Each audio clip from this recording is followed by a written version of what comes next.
કેન્દ્રીય સ્વાસ્થ્ય મંત્રી મનસુખ માંડવિયાનો એક વિડીયો સોશિયલ મીડિયા પર ખૂબ જ વાયરલ થઈ રહ્યો છે. વિડીયોમાં જોઈ શકાય છે કે સ્ટેજ પર ઊભા રહીને મનસુખ માંડવિયા ભાષણ આપી રહ્યા છે અને આ દરમિયાન એક યુવક ત્યાં બેઠેલા લોકોની વચ્ચે આવીને ભારત માતા કી જય અને વંદે માતરમના નારા લગાવીને પોતાનું બૂટ ઉતારીને મનસુખ માંડવિયા પર ફેંકે છે. હવે આ ઘટના પછી ત્યારે હાજર લોકો એને પકડી લે છે.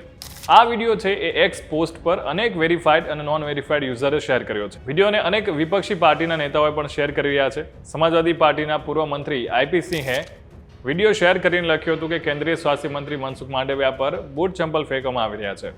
ગુજરાતના પશુ સંવર્ધન કેન્દ્રમાં તેઓ પશુ ચિકિત્સકના સહાયક હોવાનું જાણવા મળે છે. મોદીએ તેમને દેશના આરોગ્ય મંત્રી બનાવી દીધા છે. આ વિડીયોને કોંગ્રેસના નેતા અતુલ લોઢે પણ શેર કર્યો હતો અને અતુલ લોઢે જ્યારે એમણે લખ્યું હતું કે ભારત માતા કી જય વંદે માતરમ અને પછી કેન્દ્રીય મંત્રી મનસુખ માંડવિયા પર ચપ્પલ ફેંક્યું. સમાજવાદી પાર્ટીના મહાસચિવ રાઘેન્દ્ર યાદવે પણ સોશિયલ મીડિયાને સવાલ કરતા વિડીયો શેર કર્યો હતો. રાષ્ટ્રીય જનતા દળના નેતાએ લખ્યું કે આ બૂટ પણ કમાલની વસ્તુ છે. કોઈ પણ અન્ય ઉપર ફેંકો, વાગે કે ના વાગે, કામ ચોક્કસ કરે છે. લોકો તો કહેશે જ કે બૂટ માર્યું. તાજેતરનો આ મામલો એ ગુજરાતનો છે. ભારત માતા કી જય વંદે માતરમ બોલીને મોદી સરકારના મોંઘવારી અને બેરોજગારી ભ્રષ્ટાચારથી પીડિત યુવાને એક કાર્યક્રમ દરમિયાન કેન્દ્રીય મંત્રી મનસુખ માંડવિયા પર બૂટ ફેંક્યું અને આ ઘટનાથી સ્પષ્ટ છે કે દેશમાં મોદીજીની કેવી લહેર ચાલી રહી છે.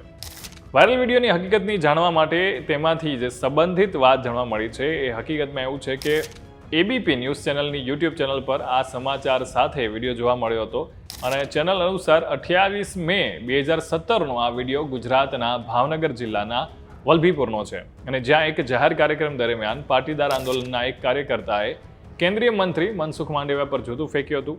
જોકે તે જૂતું કેન્દ્રીય મંત્રીને વાગ્યું નહોતું અને આ ઘટના બાદ ત્યાં હાજર લોકોએ યુવકને પકડીને પોલીસને હવાલે કર્યો હતો.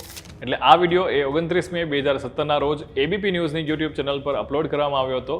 તપાસ દરમિયાન આ ઘટના સાથે સંબંધિત મીડિયા અહેવાલો મળ્યા અને આ તમામ મીડિયા રિપોર્ટ્સ સ્પષ્ટપણે એવું કહેવામાં આવ્યું છે કે વાયરલ વિડીયોમાં જોવા મળેલી ઘટના 28 મે 2017ના રોજ બની હતી. એટલે કે સ્પષ્ટ છે કે આ વિડીયો સોશિયલ મીડિયા પર જે વાયરલ થઈ રહ્યો છે એ તાજેતરની ઘટના તરીકે ખોટી રીતે અને ભ્રામક દાવા સાથે શેર કરવામાં આવી રહ્યો છે, જ્યારે આ વાયરલ વિડીયો લગભગ 6 વર્ષ જૂનો છે.